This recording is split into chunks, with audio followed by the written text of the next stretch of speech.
Welcome to CPG Vibes. No script, just chat. We talk all things food and beverage and so much more. Feel our vibe and search for CPG Vibes on Apple Podcast or Spotify, and make sure to give us a 5-star review. If you'd like to sponsor our show with your product or service, or be a guest, email us at cpgvibes100@gmail.com. Now your hosts, me, Alex Bear with Genius Juice, and Wade Yenny.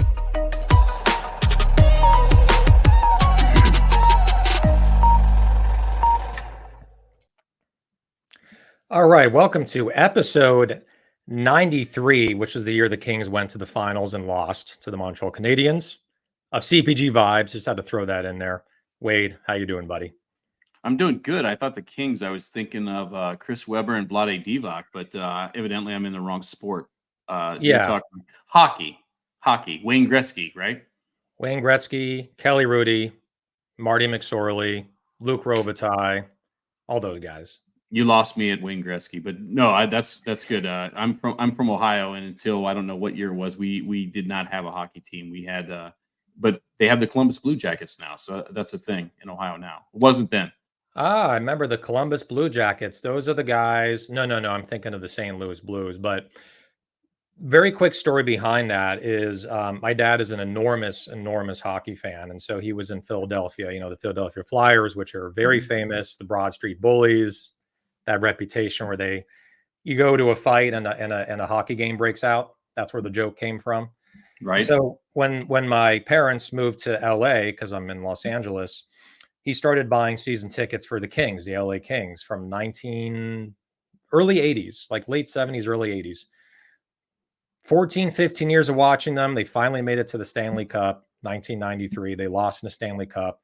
Then it was another 18 years of watching them, and then in 2010 or 9-10, they finally won. So it was a joyous occasion when they finally won. Similar to being a Cleveland Browns fan, except they never win and they never make that champion. Whatever reference, it never happens. So great.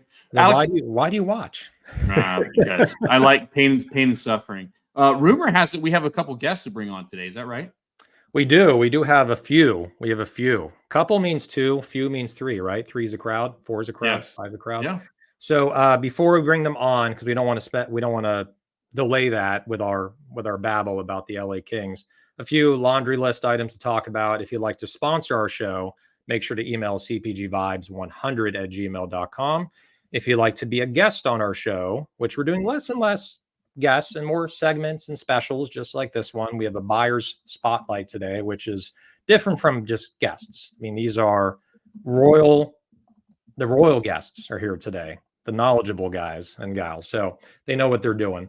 So make sure to email cpgvibes100@gmail.com for that. And we'll hopefully respond in a timely manner. Sponsorship start at $350. And we mention your brand in the beginning, middle, and end. So today's sponsor, as an example, is Social Nature, which is a platform where you can basically, if you're a brand owner, marketing person with a brand, they can try your product, and you can get the product out to your target market. Analia, she'll be brought on later in this episode, and she'll tell you all about Social Nature. So, but they're our sponsor for today. Be Driven is our long-term sponsor, who is a just great organization that helps CPG brands scale and grow. All right, so we're going to be playing some music here, and we're going to bring on all our guests literally at once. So let me get the music going. See if that works. All right, so we have Jim Clapp, Kenny Hausman, and Gavin Conkle. How you guys doing? Welcome, gentlemen. Fantastic. I just want to note that the Red Wings won their division in '93, but were knocked out in first round by San Jose. So just thought I'd throw that in there. Good. And I'm glad that we did not play San Jose. We did play San Jose to get to the finals, didn't we? Yeah, we had to.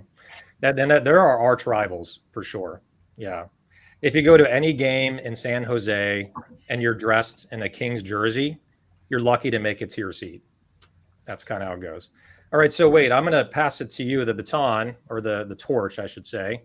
Why don't you introduce everyone, and then we'll go around the room so everyone gets to know our guests. All right, so I'm going to do this in a semi-orderly fashion. We're going to start clockwise. On my right is Mr. Jim Clapp. So Jim and I'm going to spare the details. I'm going to let him give his background, but he and I go back to the Midwest days when I was in Ohio and he was in Michigan.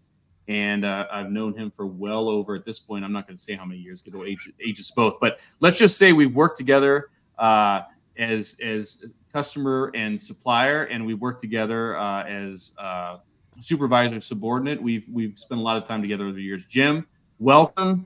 Give us an introduction. Tell us about Jim Clapp. Yeah, absolutely. Thanks for having me. So, hey, I was just a kid who started out bagging groceries back in 1993. So I just had my 30th anniversary in the business. Spent 25 years with Spartan Nash, all the way from store director, multi-store responsibility, to category management around the center store loop, Little Produce Floral, Deli Bakery. Spent a couple of years down in South Louisiana with Wade as the vice president of center store merchandising. Headed up to Texas with Brookshire Grocery Company. Did a little work with Kinney Drugs up in the Syracuse market, and then happy to be with Clark's Market, headquartered in Aspen, Colorado, and responsible for operations, merchandising, and their maintenance team. So family-owned chain, 10 stores, and just excited to be here, and look forward to visiting with everyone. Fantastic. We look forward to talking more about that. So next up, counterclockwise or clockwise, I'm tongue-tied, is Mr. Kenny Hausman. Kenny, it's a pleasure to have you on, and I know you through LinkedIn, but I had the pleasure of meeting you. Help me out at Expo West. Was that the first time we met in person? You've been a fan and a participant in the show for years, a year and a half at least, because that's how long the show's been active. Introduction, Kenny. Tell us about Kenny Hausman. Thanks, Wade. First and foremost, thank you folks for having me on. I'm pretty stoked to be on the show today. As you said, Wade, I've been a active participant as an audience member in the show since the show's inception. So I'm really excited to be on this special edition today, joined by some esteemed buyers alongside me, as well as great moderators, and Gavin. No, just kidding. And all stories short, it's already started. That's just what we do. It's just what we do. I'll try to keep my intro pretty short here, so just to keep things rolling. But I'm actually reaching my 20th anniversary in the business. My story is not atypical to most. Started in my neighborhood grocer in Buffalo, New York, called Tops Markets, pushing carts. So similar as Jim here. Kind of worked my way up through their operations model and discovered the world of category merchandising, sales, marketing, all that good stuff through the way of an internship in college, and the rest is history.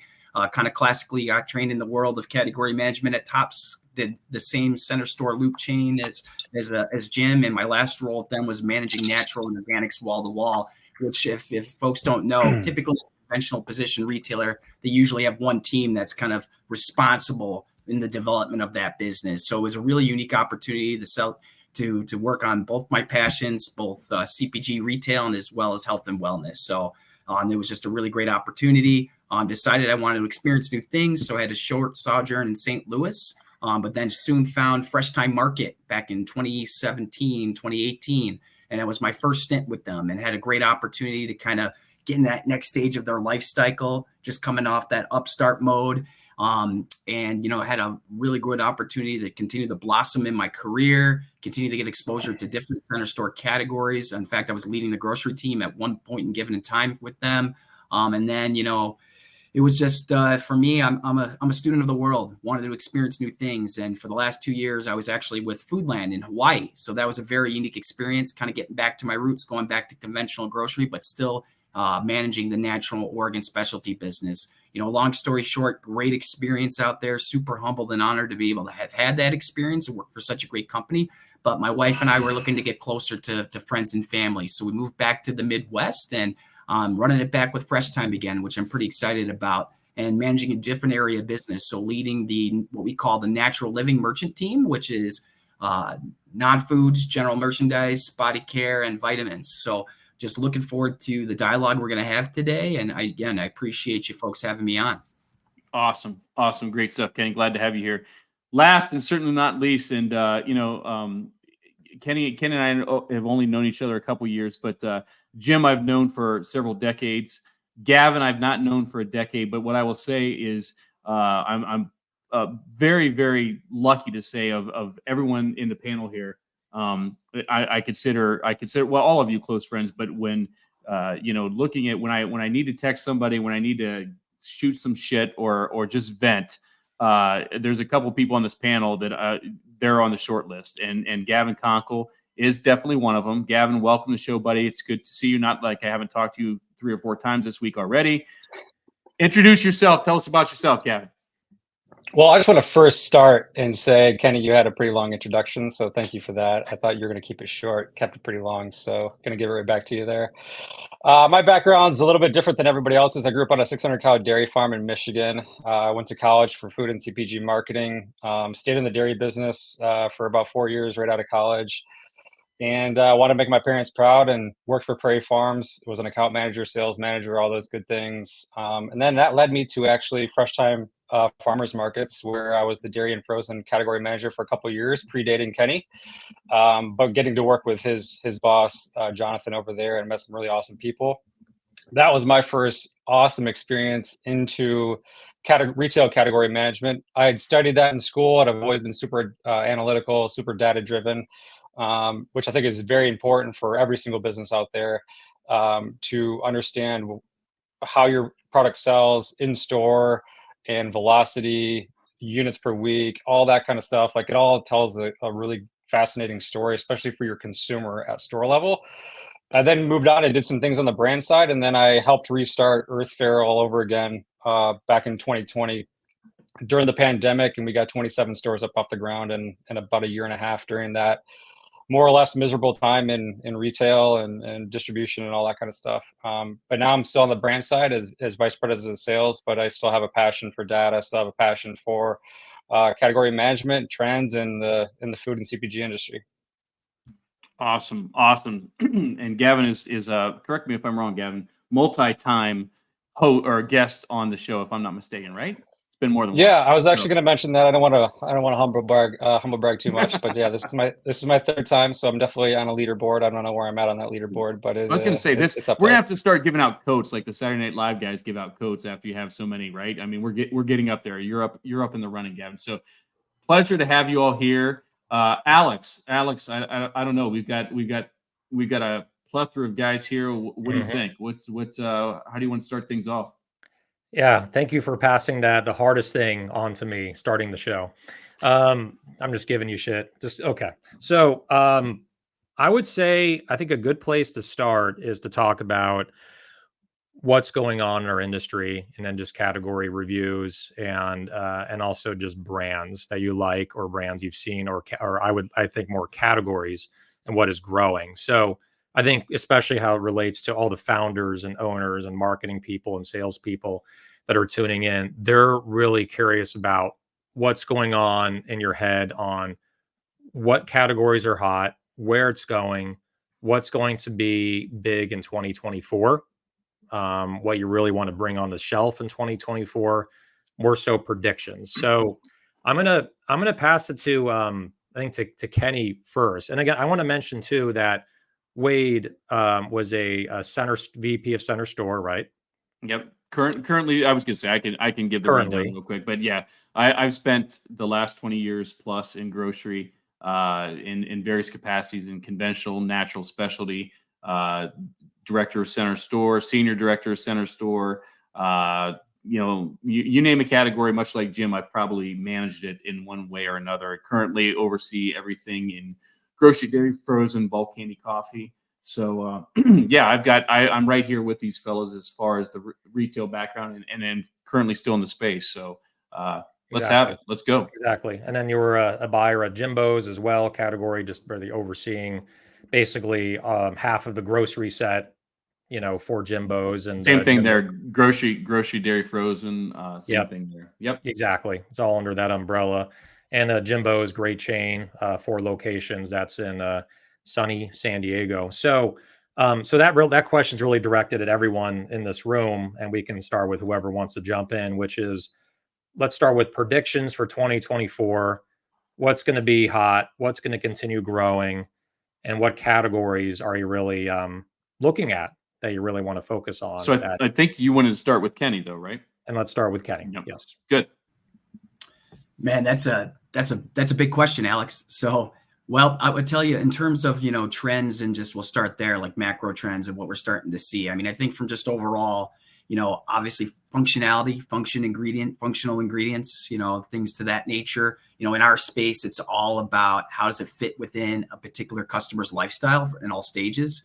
Also sustainability. So that's not just about sourcing, that's about packaging, how they treat their employees, the whole 9 yards. So I would tell you, categories that we're continuing to look at in our space are, active nutrition. So that's, anything from protein to pre-workout, post-workout, hydration, those sort of things. Also, we're starting to see kind of a resurgence in body care as well, as folks are not only concerned about what they're putting in their bodies, but also putting on their bodies.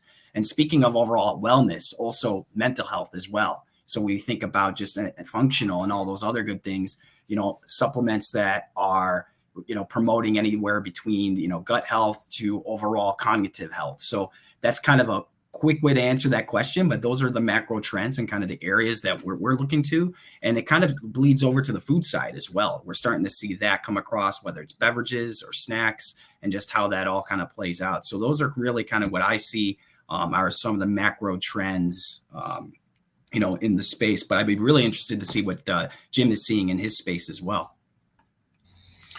Yeah, I appreciate it, Kenny. And I agree with you totally. I think that everybody's coming out of the COVID fog finally. Here at Clark's, we have 10 locations, and we have resort stores, and then we have what we would call country or more rural stores.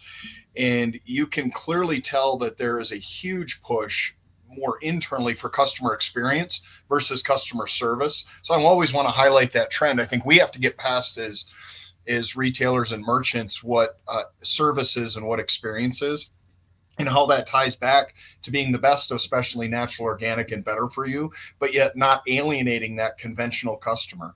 And that's a trick. I mean, that takes some magic to do that. So as we move forward from a trend perspective, really looking at that convenience play, as our friends out of Harrisburg, Pennsylvania, at Hershey would say, it's snackification. How do we continue to mold to that as people are eating less and less meals? And I like to look at, the Hudson newsstands and the airports and the Flying J and the Love truck stops. They're doing great. I mean, they get it. You walk in, they got 12 foot of meat snacks. And I think that we all need to look at that same thing. You walk through the front door of a retail store, within 100 steps, you better be able to get every convenience item you need. And that's really where that market's going. And so those are the categories we got to focus on. And I think there's so many great emerging brands out there. So what's new, what's next, and how do we get speed to shelf?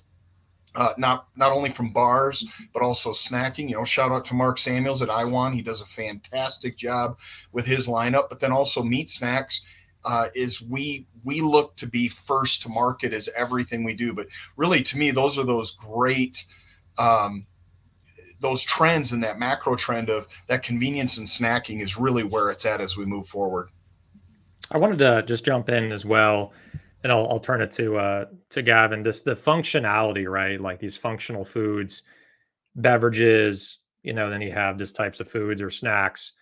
What are your thoughts on, like, with a beverage, right? I don't know if you've ever thought about this, may probably have. A beverage functionality is more immediate, right? Whether it's a probiotic, you get it right away, it goes in your bloodstream. It has adaptogens, you drink it. I've always struggled with foods that have adaptogens or functional ingredients, and how quickly are you actually going to feel it? Because that's one thing that I think about as a brand owner, being and I know Gavin now is with True Drinks, so you think about this as well, is the functionality and how quickly you can actually feel it. Is it efficacious, or is it a placebo effect where someone sees it on the package and they're like, oh, I'm going to feel relaxed when I eat this. I somehow feel relaxed after eating this. So what are your thoughts on food, drinks being efficacious? Like, what should brands be striving for here when marketing their products, and also just the results? So I'm going to pass it to Gavin, because you're directly in the space, which is efficacious products that you can actually feel when you drink it with True Drinks. But what are your thoughts on just the landscape of brands out there and what's actually functional? Do you feel it? Do you not feel it? Just tell us more of your thoughts there. Yeah, so I think a lot of that goes back to the education piece, right? So when we think about gut health and you look at Olipop and Poppy specifically, they have prebiotics or probiotics in their beverages, and that has been a significant trend that Kenny alluded to a little bit earlier that's really taken off. So those consumers who are struggling with digestive health, that fills or they feel like that fills or creates a solution for their specific problem, right? So those two companies have kind of tapped into a very niche market, but that niche market has translated into something more than niche. It's almost become mainstream at this point. I think when you think about functional foods, that is probably more for a very specific customer, a la Sprouts and Whole Foods and things like that, where that consumer needs less education on what some of those products might be. I know that there was a big kick, I think, back in 2019 with CBD cereals and chocolate Everything. bars and things like that. And, some of it took off, some of it didn't, but there was a lot of education that needed to be done with CBD and what it actually did. If you were a conventional shopper, and Jim would probably back me up on this, but if you're going back to your Spartan Nash days and you're trying to sell CBD chocolate in that store, like the consumer probably has no idea really what that is. But if you sold that in a Sprouts store or a Fresh Time or a Whole Foods as an example, where that consumer is a little bit more educated, then that's a really good start. I wanted to say something too about trends. I think I saw this at the last couple of expos, but regenerative agriculture has been something that's popped up specifically, I think, on the West Coast and probably the South a little bit. But, the Midwest is always going to be 5, 10, 15 years back from each sides of the coast. But I think that's a really interesting trend from a packaging standpoint, from a food standpoint, from a meat standpoint, all that kind of stuff. So I think that's going to be like probably your new grass-fed beef thing that was trendy a handful of years ago. What I love most about having 3 other retailer / buyer type people on the show is that you just did all my work for me. So I don't really have to give my point of view because you already hit it. When I look at what we're looking at and what trends we're seeing, you hit it. You hit, functionality, regenerative, sustainability, grab and go / convenience. Those are all things that are current hot buttons for us as we look at our business and what's growing. And how those solutions fit, or how those brands, items, etc., fit a solution for customers. You guys nailed it. And Gavin, the regenerative, I'm glad you brought that up because it's funny is we all know that trends typically start on one of the coasts, and certainly and I don't need to blow any more smoke up this guy's butt, but Jimbo was on top of this regenerative stuff before I 6 months before I left Jimbo's. He was talking about this regenerate. I mean, it was on the list. It was going to be a push for 2022. That was a big focal point on what they do. And if you look at their marketing and things, they've taken it to another level. But that regenerative piece, I think, I can remember working with 3 or 4 different brands. We had a regenerative end cap at Jimbo's in 2022. And me being still somewhat Midwest guy, I'm scratching my head like, what is this? And here we are today talking about it being a trend widespread across the country. So it's great, no doubt about it. Wait, I got a quick question, and this is going to be directed at Jim and Kenny and yourself actually, but Jim specifically, like walk us through, there's obviously different style of retailers and things like that. There's natural organic, there's specialty, which is kind of like where Wade plays, and then there's natural organic where Kenny plays. Can you walk everybody through like how you would look at assortment at a conventional retailer, and then Kenny and Wade, if you guys want to piggyback off that as well? Yeah, absolutely, and appreciate the question. So I would tell you from a conventional space component, I mean, we really look at that and say, how do we build out that section? So if you take a peanut butter and jelly section, right? So we're going to look at that and say, do we have the right for conventional? But I'm always going to start with my private label and make sure that my private label is taken care of first. Once my private label is taken care of, then number 2 is I'm going to make sure that I'm looking from an assortment report perspective. How am I doing to make sure that I'm knocking off and I'm not getting beat by my competition? So as an example, when Wade and I were down in South Louisiana, we had 12 to 18 foot space for candy, but we only had, out of the top 50 items, within the local assortment along the Gulf Coast, we had like 17 out of the 50 items, right? So I'm always going to want to look at that syndicated data to understand from a national player, am I checking that box? I'm not saying I've got to be 50 deep, going back to peanut butter and jelly, right? That you'd have to have a 12-foot section. That's over skewed. But private label, then national brand. And then what I'm going to do is I'm going to go after Wade, and I'm going to hunt down and kill, especially natural organic. And I'm going to make sure from peanut butter, jelly, honey, and all that other stuff that's going to be within that section. How do I make sure that I've got the best, especially natural, organic, and better for you? And I'm checking that boxes. So I'm going to use IRI spins and Nielsen to make sure I'm cutting it out along with internal data. And once I do all that, hopefully I've got the best in class set, and I take care of everyone, but I don't alienate anyone at the same time. And for me, as more of a conventional retailer, never working in that space that Wade's in, that's the magic, right? Because we share customers. I'm always going to share customers with Wade if I'm competing against him. And we've got to make sure that we're not all things to all people, but we know that we have that customer. And if I can pick that person off on a hot honey or something like that in the store, and I keep that out of the basket when they're in that specialty space, and I win. So hope that exactly. So we're going to just take a quick reprieve because we have our sponsor for this episode, and we're going to get right back into it. So we're going to take a couple minutes here, like 2 to 3 minutes, and we have Analia Krebs. Hopefully I'm pronouncing her last name right. And she is with Social Nature. They are the sponsor. And what I love, before I bring her on, this ties in directly into this episode, which I think, Wade, we did accidental success here, that it's about driving consumers to retail to buy products through sampling and through discovery, right? The excitement of discovery. So, Analia, we're going to bring her on right now. Welcome. Hello. Welcome. I'm enjoying the conversation. Thanks for having me.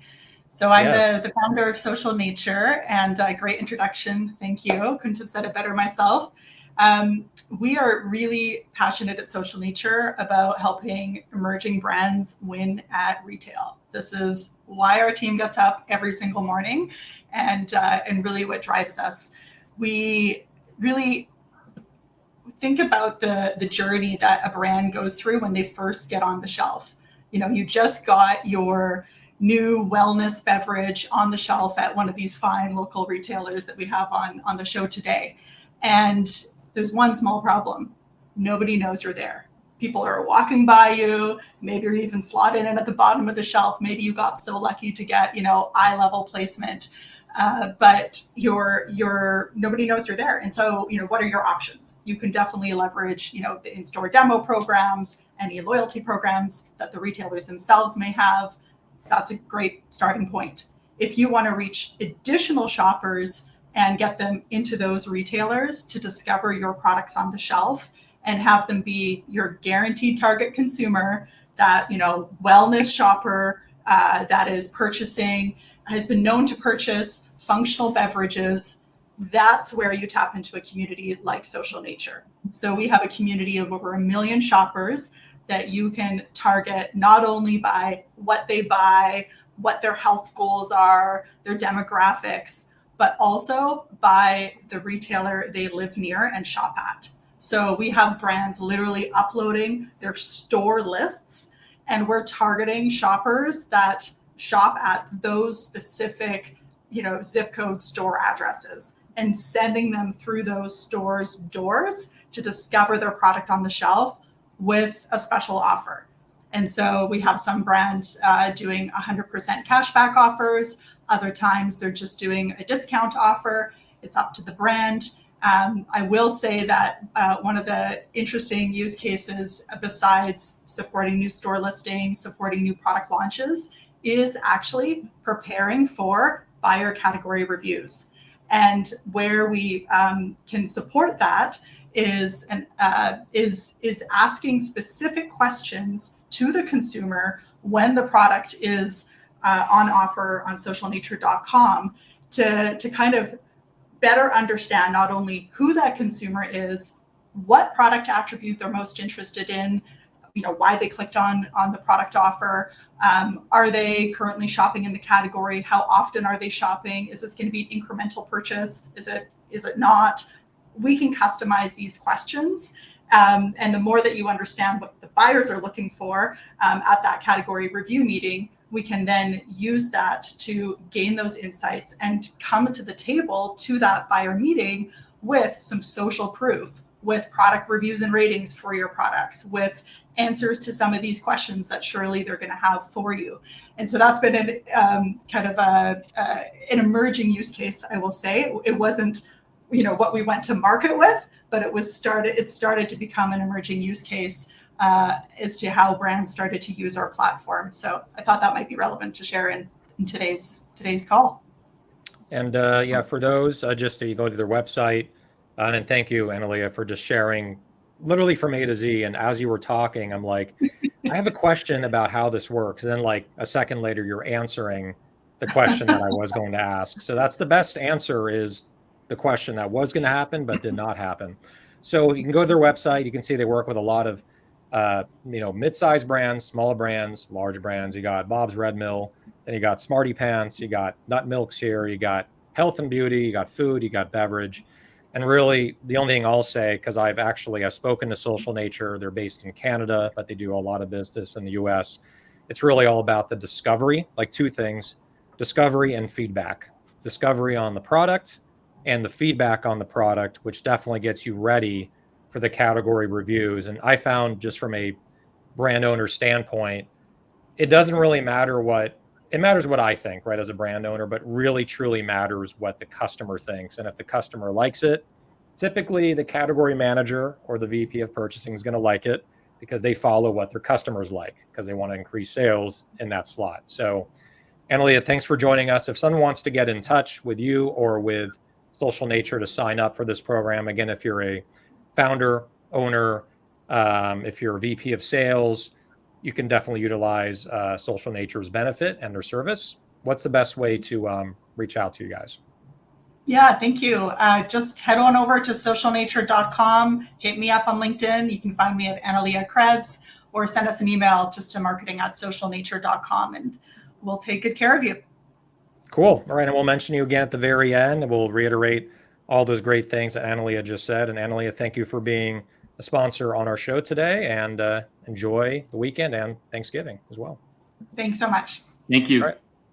So Alex, I want to keep Jim answer. I think Jim answered Gavin's question pretty good, but I wanted to talk about Tia's question here, and I wanted to ask Kenny about this, because I'm sure he's hot and heavy, or getting ready to real quick after the holidays to get in the review schedule. So Tia, one of Gavin's old work buddies at Blackbird, wants to know the review that she's looking at is a few months away, but she's asking about reaching out to a buyer to introduce herself and the brand, let them know what's going on with the brand and innovation, etc.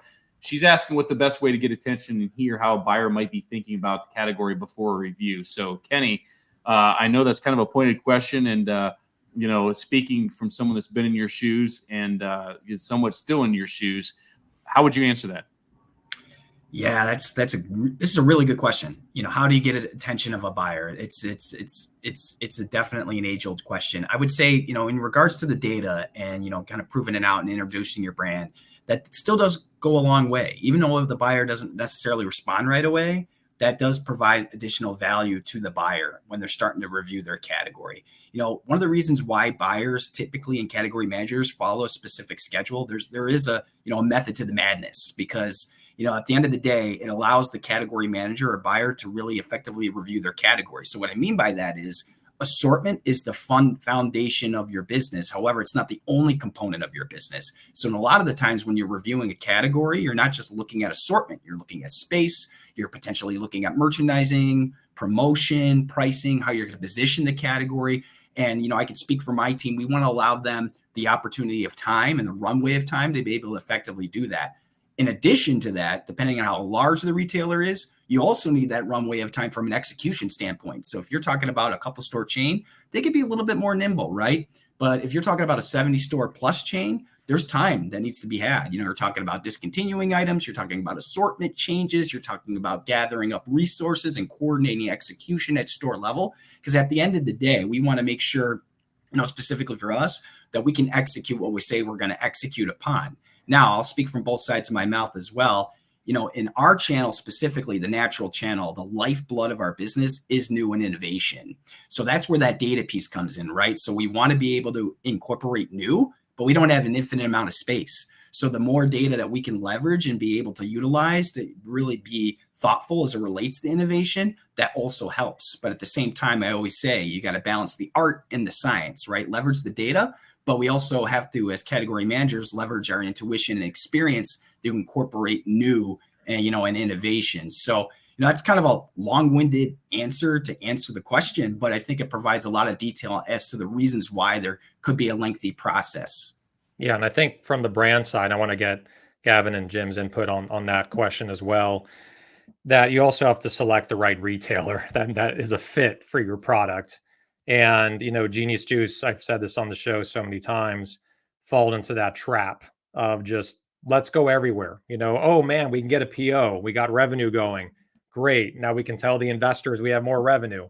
But then what happens 9 months later after you're discontinued and you lost a bunch of money because you were promoting, and the brand did not take off in that retailer.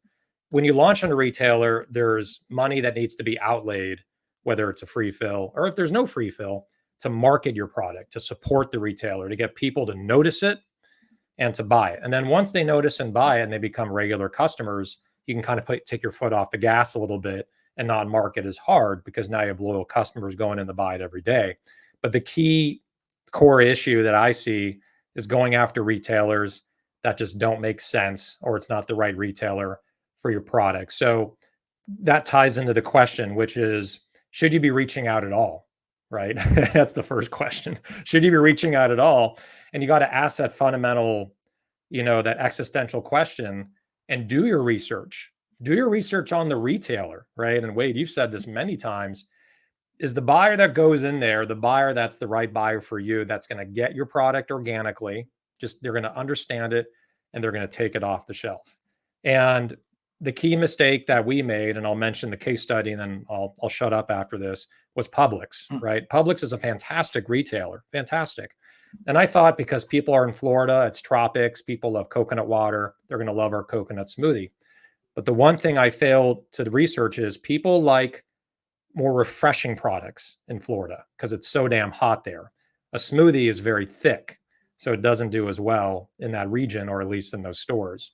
So do your research, pick the right retailers, and then if you know it's right, when you reach out to the buyer or the category manager or the VP of center store, they know that you're the right fit because they have all the data. So you can't really bullshit a buyer. You can't convince someone it's a great item to pad your stats if it's not the right fit for the store. So that's a really important thing. Gavin, the fact that you've been on both sides of the aisle, right? You're VP of sales for True Drinks, then you're also on the center store side for Earth Fare. What's been your process to kind of better connecting with the buyer? Tell us your process on what have you learned? Well, especially on this side, being on the sales side now, I mean, Kenny, Jim, they're gonna agree with this. Every buyer is different, so you're gonna have some really good buyers, and the salespeople will say the same thing that are watching this, brokers as well. There's some really good buyers that you have really good relationships with, and then there's other buyers, prospective ones, that are going to be really hard to get a hold of because you don't have any relationship with them. They're going to be seeing your emails come across probably, but they might not be inclined to open those emails because they're managing so many other things. So going back to Tia's question, it's like you got to shoot your shot and try and send that email and see if you can get their attention.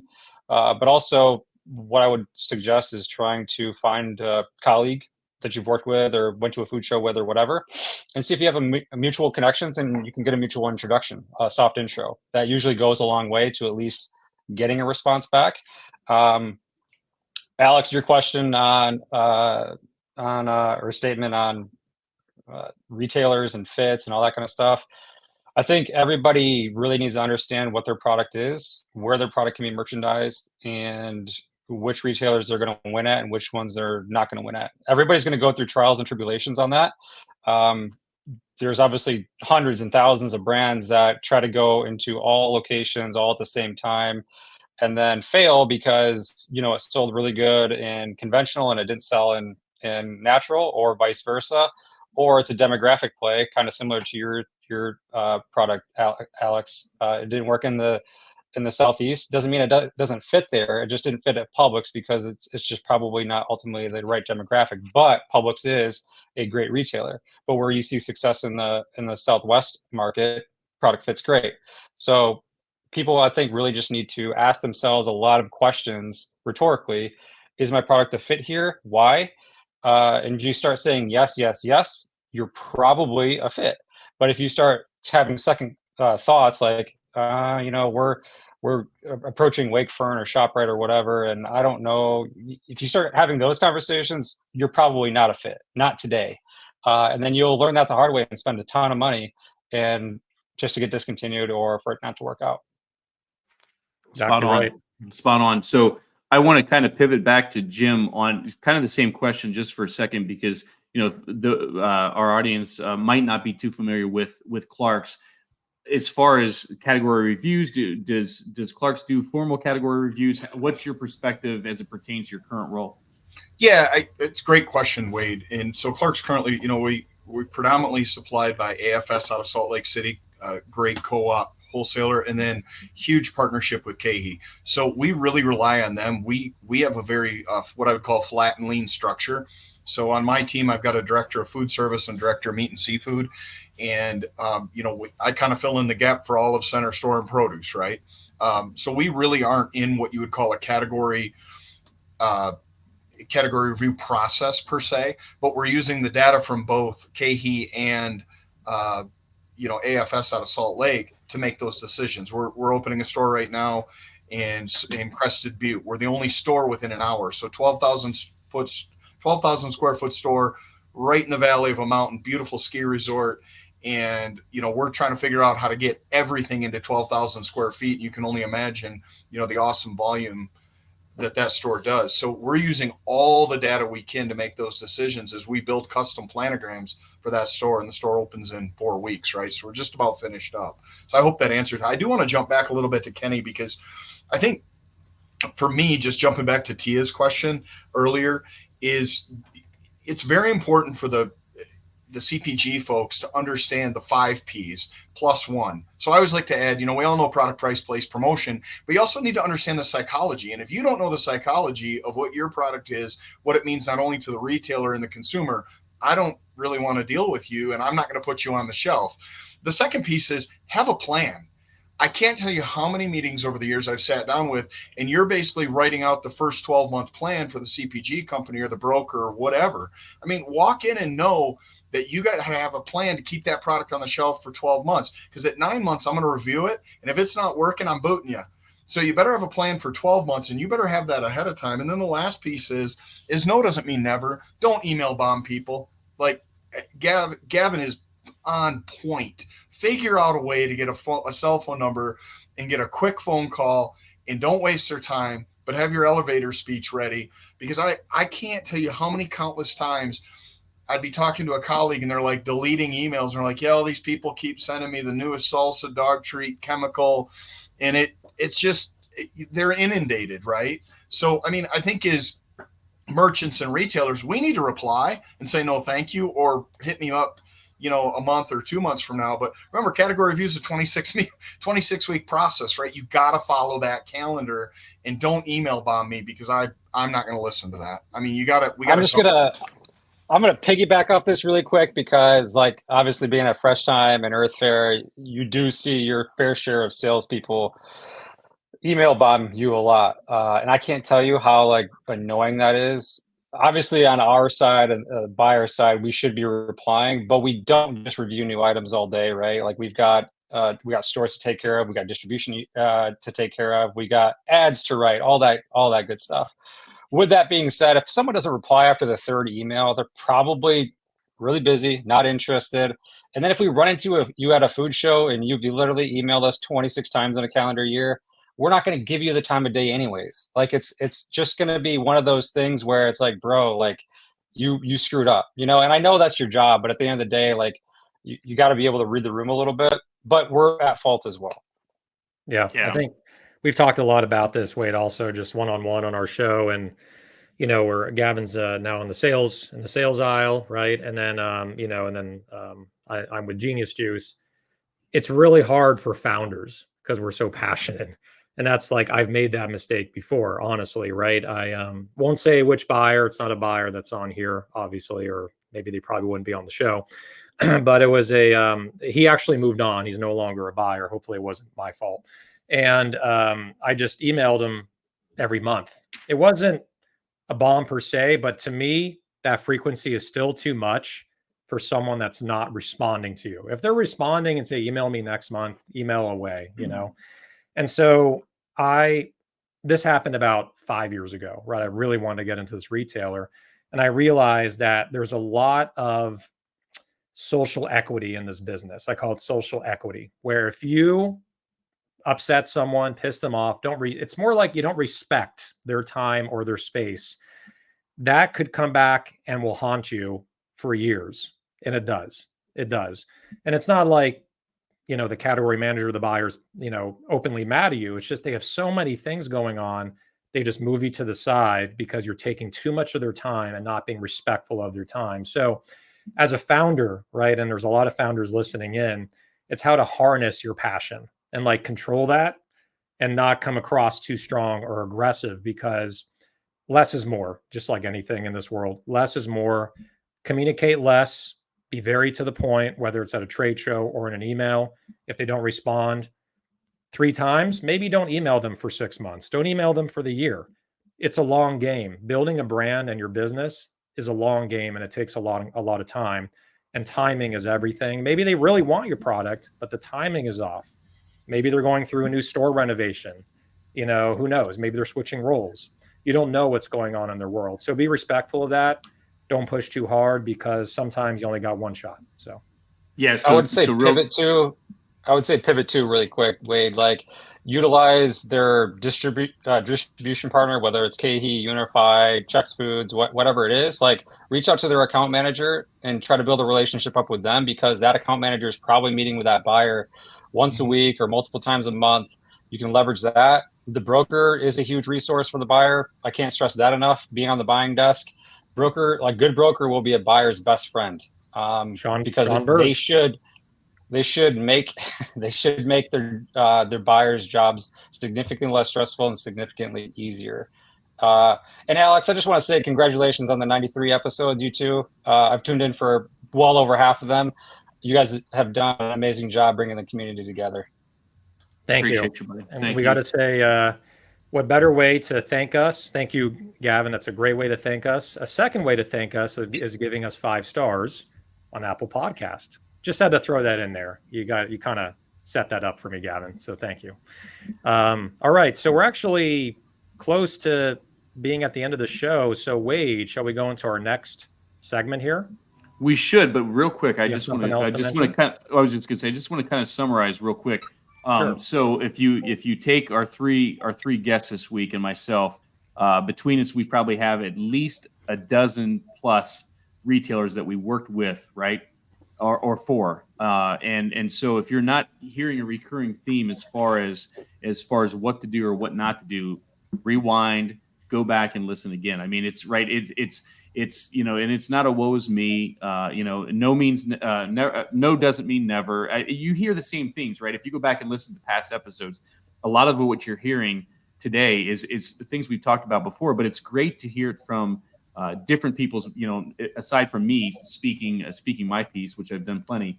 I think it's, we certainly, speaking for the individuals here today, you certainly want to be the nice guy and you want to try and keep your connections and do everything the right way. But at the end of the day, you are doing promotions, you are doing supply chain things. You're doing so many different things as a category manager. And if all you had to do was review new items and look at assortment, our roles would probably be a lot different. But the cadence of follow-up and follow-through is so important. And when you overdo it, you're going to leave a bad taste in someone's mouth. So just be very cognizant of that. And I think that's relevant at whether you're talking about a 4-store chain in California, or if you're talking about a 400-store chain, who knows, in Austin, Texas, or Arizona. It's very important that that you go about it the right way. So enough said on that. But yeah, let's go to the next segment, Alex. What do we got? Cool. Well, I really want to do the stuff we love. I'd like to leave enough time for that. And Gavin knows this all too well from being 3 episodes in. Kenny knows it from tuning into pretty much every episode, including the ones in the vault that have never been released. I'm sure he's seen those as well. And then, and then we have Jim, who's, I think, a newer fan of CPG Vibes. When did you start tuning in?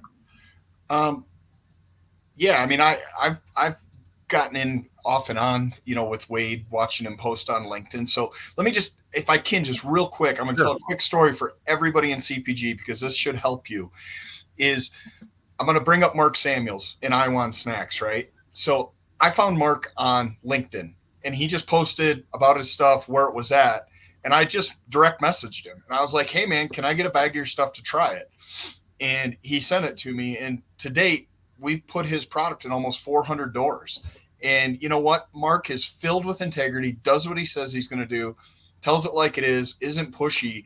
And I would tell the folks that are out there trying to get that invite, don't underestimate the power of LinkedIn and social media and telling your success stories and sharing about your brand. Just keep it short and simple. So yeah, back to your original question, not to go off in the weeds, but I've always paid attention for quite a while and been a fan. So totally. Thank you. Yeah. And I'll echo, Mark Samuel, because we're both in the trenches, right?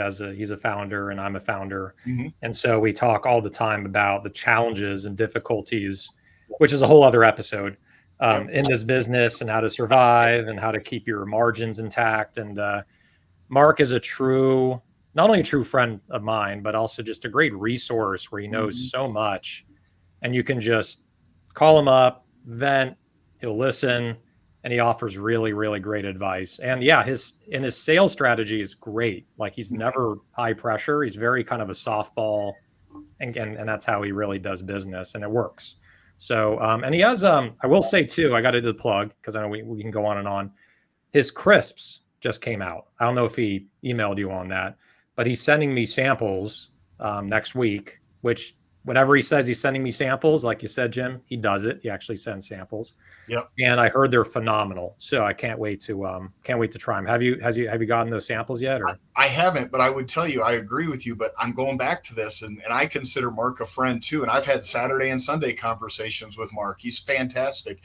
The only reason I knew about his crisps is because Wade liked his post about innovation. And I'm like, oh, Mark's got a new item. So listen, fam, don't discount the benefit of LinkedIn and how that power is, man. It's amazing. So I haven't tried them yet, but I'm excited to. Awesome. All right, man. So all I get from Mark is workouts and squat videos. That's all I get from Mark. So I'm doing something wrong here.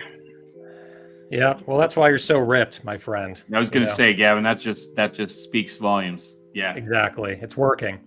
So we're going to do a stuff we love segment, which we just talk about a couple recent items. I know we're at the bewitching hour at 3:30 Pacific here, but let's just because we all stay on schedule, very quickly talk about a couple items that you love that you've been eating or drinking recently. I'll quickly go.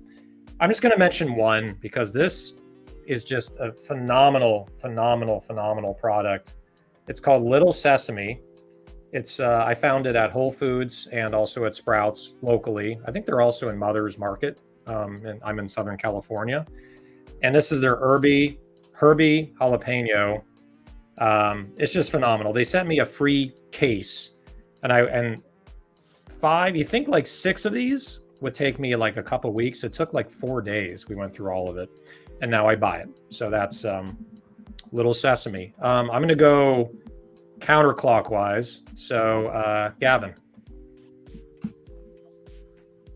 Cool. I've got a couple things. I'm going to do a first time ever on my second item, but I got these little things. They're called Element.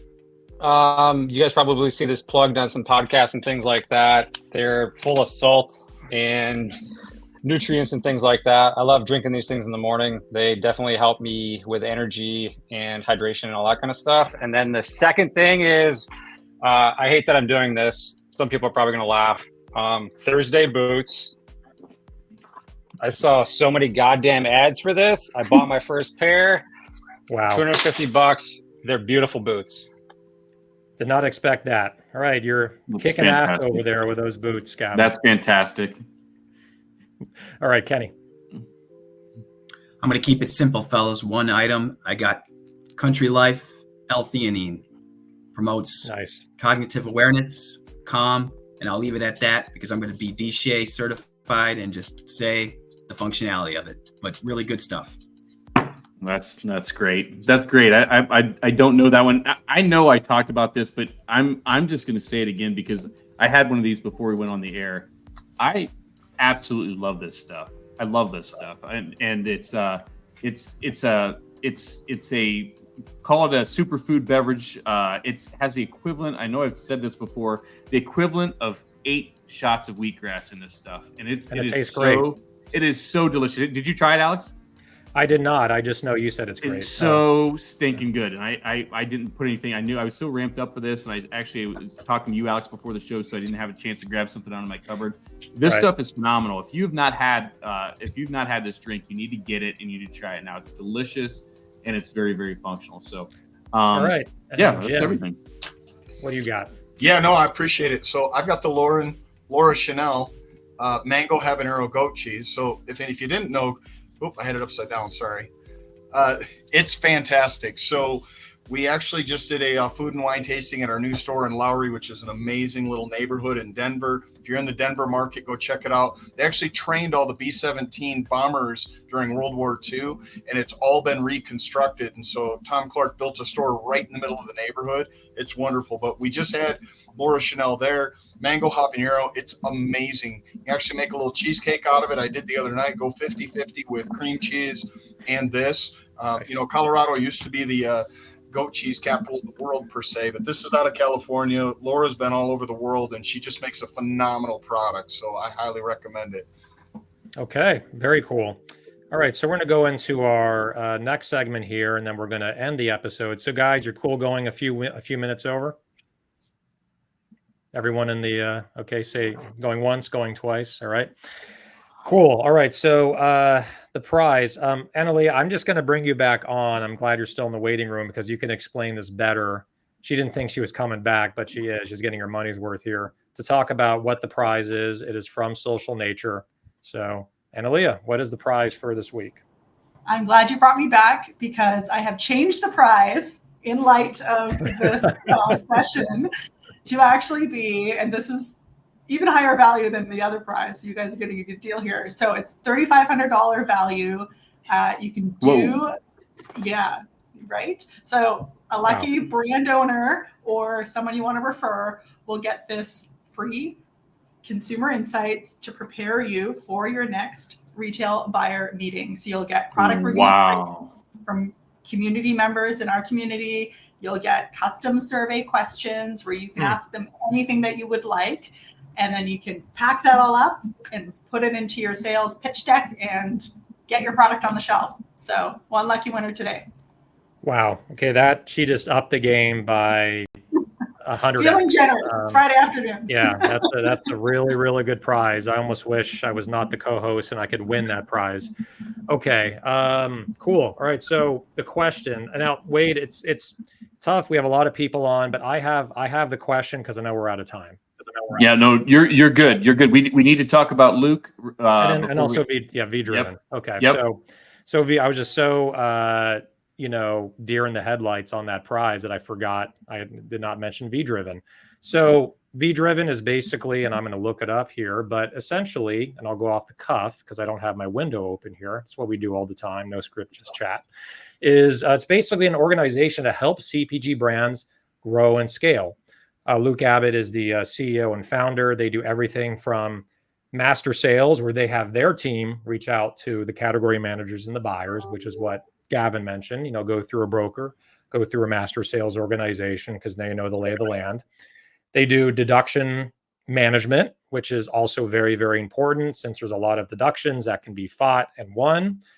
And they also do accounting, and they're CPG, I didn't mention this, but CPG centric for basically all these services, and it's incredibly affordable as well. And then Luke's just a great, upstanding guy for those that have met Luke that are watching or here in the room. Just the greatest guy, super nice, will hop on a phone call with you, and see if he can help. And if he can't, he'll still give you a bunch of nuggets of advice, which is really nice of him. So it's V Driven. They're based in San Diego, California, and you can reach them by going to vdriven.com, or you can also email Luke Abbott, which is luke.abbott, ABBOTT, at vdriven.com. And it's funny, they're an investor also in Abbott's Butchery, which is no relation. And then the name spelled differently from his name, 1 T instead of 2. But it's funny that Luke Abbott, and they're an investor in Abbott's Butchery. Just funny coincidence. So I'm going to ask the question because we're literally over time by almost 10 minutes, and it's not a hard question. But this is a huge prize. I was going to say, I'm going to preface this real quick before you get into it, that if you're in the retail space, like those of us on the panel, you can gift this to a brand. If you're a brand, obviously you're going to do it yourself. If you're a broker, you're going to probably make your brand's days. But let's get this to someone that can really use it. Exactly. So yeah, if you're not a brand, gift it to a brand, and if you're not a brand and you win, make sure to type it in the box on who you're gifting it to. All right. So again, Wade, you may laugh at this one. It's going to be such a surprise question. How many shots of wheatgrass are in the drink that Wade loves? That's the question. Oh man, I'm not in charge of watching these come up. You better pull up your phone, Alex, and make sure you get the right person. How many shots are in the beverage that Wade mentioned? How many wheatgrass shots? Wheatgrass shots. Yeah, not the other shots. These are wheatgrass shots.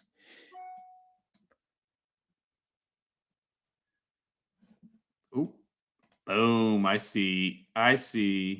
Damn. Melissa. Oh, she's going to make one of her days. By the way, Melissa is like legit one of the best brokers out there. She runs her own company, but she is amazing. And she is. Congratulations. That's amazing.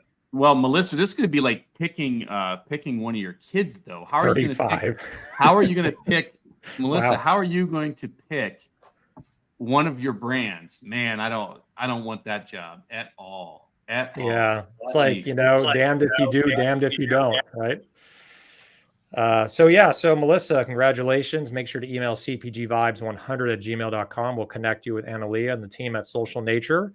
And you can pick a brand to win this amazing, momentous prize from Social Nature. So, all right. We basically just end the show just talking about what we're doing on the weekend. I know we're over time, but in 2 sentences or less, let's just go around the room. Let's start with myself because I'm on the top left here going counterclockwise. You're clockwise, I'm counterclockwise. That's how me and Wade get along here. Opposites attract. So we're going to be prepping to leave for San Francisco for Thanksgiving. And I'm also playing golf at one of the hardest golf courses in LA. So I'm going to be sending videos to Gavin and Wade of my ball, probably killing someone on the next hole. It'll be funny to watch. So I'll send you guys those videos. So that's what I'm doing. Analia, what are you doing? I am doing a art crawl in my city. So I get to go to a bunch of artist studios and check out what's happening. Hopefully find some new things. All right, Gavin. I'm actually just going to relax this weekend. This is this upcoming week is like the first time in like 3 months that I've actually been home for like 10 straight days.